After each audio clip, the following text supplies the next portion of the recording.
गुरु की महता भावों में बहता, सब कुछ जो सहता वो यहाँ नहीं रहता, वो वहाँ रहता जहाँ उसका प्रियतम है। जैसा कि हम सभी जानते हैं कि आज हम क्यों इकट्ठे हुए हैं।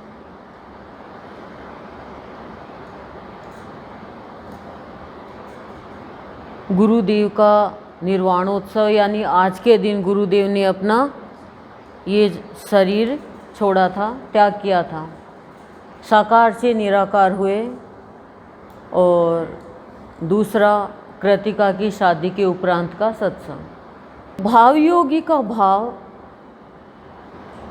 हिमालय के स्तर से भी ऊंचा भाव होता है।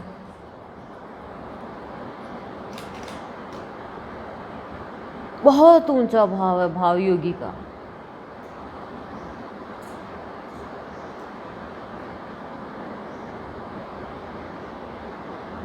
जो प्राणी भाव योगी के सत्संग रूपी सीढ़ियों पर चढ़ गया और भावों के शिखर को पा गया, तो भाव योगी उस प्राणी के अंतःकरण में साक्ष्य रूप में अपनी मानसिक भावना, आत्मिक भावना और शारीरिक भावना का बल का उदय कर देता है। क्योंकि भावना से तो सारा काम होता है। भावना प्राणी की खत्म तो प्राणी का अस्तित्व ही खत्म।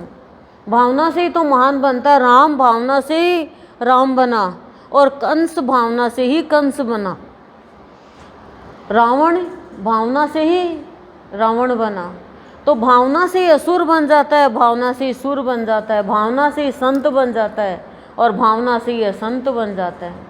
तो भावना सत्संग में आकर साक्ष्य रूप में, यानी साक्षात रूप में अंतःकरण में शारीरिक भावना का बल मिलता है और आत्मिक और मानसिक भावना। पर यह कब संभव है? जब भाव योगी अपने भक्त को त्रिगुण पति का रूप देता है, तीनों गुणों से ऊपर उठा देता है, शिव का भाव देकर कल्याण कराता है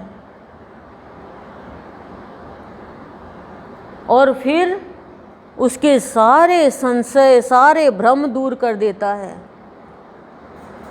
क्योंकि निर्वाण परम पद उसी को प्राप्त होता है जो श्रेष्ठ है, जो महान है, जो वीत राग है, जिसमें कोई भी राग द्वेष नहीं है। यदि मनुष्य के अंदर विकार है, वासना है, कामना है और इनके बंधन में वो बंधा हुआ है, यानी अज्ञान के बंधन में ये अज्ञान है, बंधा हुआ है, तो उसकी चारों वृत्तियां उसको भ्रम में डाल देगी और भ्रम में डाल देगी तो उसका निर्वाण संभव नहीं है, उसकी मुक्ति संभव नहीं है। क्योंकि भ्रम में पड़ा हुआ वो भगवान भी सामने आएगा तो भ्रम करेगा दुर्योधन के जैसे, ये तो ग्वाला है, ये तो हीरे की लड़कियों के साथ नाचता है। हम लोग बाहर का अस्तित्व देखते हैं लेकिन गुण नहीं देखते। अस्तित्व तो गुणों से बनता है। आपके पास बहुत ज़्यादा धन है तो रावण के पास तो बहुत धन था, सोने की लंका थी, उसका अस्तित्व तो धराशायी हो गया। बोलो, कितने उसके नाती, कितने पोते, कितने उनके यहाँ पे नाचने गाने वाली, सब कुछ खत्म। तो अस्तित्व किसका रहा?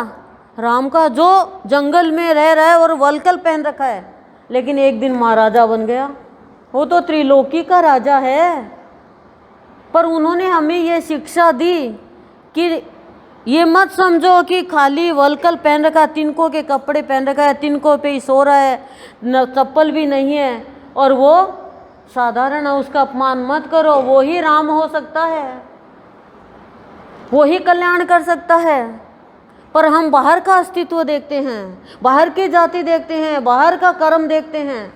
अरे बाहर का कर्म तो मूर्ख से मूर्ख भी एक बार अच्छा कर देगा, लेकिन कल्याण कौन कर देगा? कल्याण कौन करने वाला है? उद्धार कौन करने वाला है? सत्संग को हम तुच्छ लेते हैं क्योंकि हमारी भावना तुच्छ है। एक बार एक संत और एक गुरु और शिष्य कहीं जा रहे थे सत्संग के लिए, तो गुरु ने कहा, देख मेरा तो अभी ध्यान का टाइम हो गया, मैं ध्यान में बैठूंगा। तो कहाँ गुरुदेव आप ध्यान में बैठो। अब गुरु तो ध्यान में बैठ गया, लेकिन अचानक जंगल में वो शेर आ गया। अब शिष्य तो डर गया, गुरुदेव गुरुदेव गुरुदेव जल्दी उठो, शेर की आवाज़ आ रही है गुरुदेव। पर गुरु तो हिले ही ना। अब शिष्य की हालत खराब हो गई। शिष्य तो पेड़ पे चढ़ गया कि गुरुजी तो खाएंगे गुरुजी को शेर, मैं और जाऊंगा। वो तो चढ़ गया उस पे पेड़ पे। थोड़ी देर में शेर चलता चलता आता है, गुरु के पास आता है, आके वापस चला जाता है। जब गुरु का ध्यान टूटता है तो गुरु कहता है, शिष्य चले आगे। तो आगे जाते हैं तो एक बहुत ही कंटीला रास्ता, पत्थर ही पत्थर, उबड़ खाबड़ जगह है। तो गुरु कहता, अरे बाप रे कांटे चुभ गए, अरे कीड़े कीड़े क्यों चल रहे हैं यहाँ पे। तो शिष्य को अचंभव हुआ कि गुरुदेव ये इतने से पत्थर आपके चुभ रहे हैं, आप इतने डर रहे हो, थोड़े बहुत ये जंगली कीड़े हैं इनसे डरे, और शेर आपके सामने आया तो आपको कुछ मतलब डर ही नहीं लगा। मेरे समझ में नहीं आया। अब हम साधारण प्राणियों के तो संशय होगा ना ये। तो कहा शिष्य, उस टाइम मैं भगवान से जुड़ा हुआ था, अब मैं तेरे साथ हूं, तो जैसों के साथ रहेंगे वैसा ही होगा। जो मजबूत है, जो बलशाली है, जो प्रबल है, उसने हृदय पकड़ा है। उसने ऐसा हाथ पकड़ा है जैसे रामकृष्ण ने विवेकानंद का पकड़ा, ऐसे पकड़ लिया उसने। तो वो कोई की परवाह नहीं करता है, वो वाह वाह में भी नहीं जाता है कि दुनिया मेरे को वाह वाह कहे, वाह वाह वाह। इंसानियत में रहो, देवता बन जाओगे। प्यार से रहो, संत बन जाओगे। क्योंकि देवता जो है ना, वो प्यार नहीं सिखाएंगे आपको। वो आपको ये कहेंगे कि हमें आहुति हमारे नाम की लगाओ, हमारे लिए ये कर्म करो, ये व्रत करो, ये सवामणी करो, ये हमारी पूजा करो। नहीं तो इंद्र की कड़ाई क्यों बोले, वो बरसात कर देता है। लेकिन संत प्यार सिखाता है, संत भेदभाव हटाता है। तो वो पकड़ लेता है ना, तो वो कहता है कि तू मेरा है, लेकिन याद रखना, मैं चाहे तू कितनी भी बुद्धिमान हो, मैं तेरे को बुद्धि से नहीं मिलूंगा। चाहे तेरे कितना भी बड़ा पद हो, मैं पद से नहीं मिलूंगा। मैं जब ही मिलूंगा जब तू प्यार से मुझे याद करेगा। और जब भक्त बन जाता है, एक वक्त तो देखो, एक समय तो सबका आता है जाने का, पर भक्त क्या छोड़ के जाता है जाने से पहले? भक्त जाने से पहले भगवान का नाम छोड़ के जाता है, जाने से पहले भक्ति छोड़ के जाता है, जाने से पहले अपने अमृत वचन छोड़ के जाता है, और जाने से पहले अपने आध्यात्मिक गुण छोड़ के जाता है, अपने शिष्यों को छोड़ के जाता है कि वो प्यार बहाते रहे सब में, सबकी गृहस्थी में सुख शांति रहे। सत्संग में आने के बाद में आप बताओ, आपके घर में सुख शांति हुई है कि नहीं हुई? सबके हुई है। बिगड़ा हुआ काम बना कि नहीं बना? कहते हैं ये नहीं है बिगड़ा हुआ सुधरता ही नहीं है क्या? बिगड़ा हुआ भी सुधरता है, गिरा हुआ भी उठता है, गरीब भी अमीर होता है। ये हमारे सत्संग की महिमा है।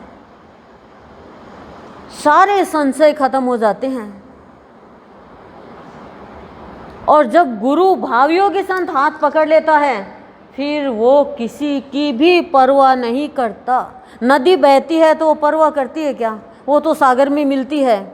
इसलिए काल है ना, मृत्यु काल जो कहता है वो भी ताकता रह जाता है। ये क्या, मैं सबको खा जाता हूँ लेकिन ये इसको तो भगवान लेने आ गया।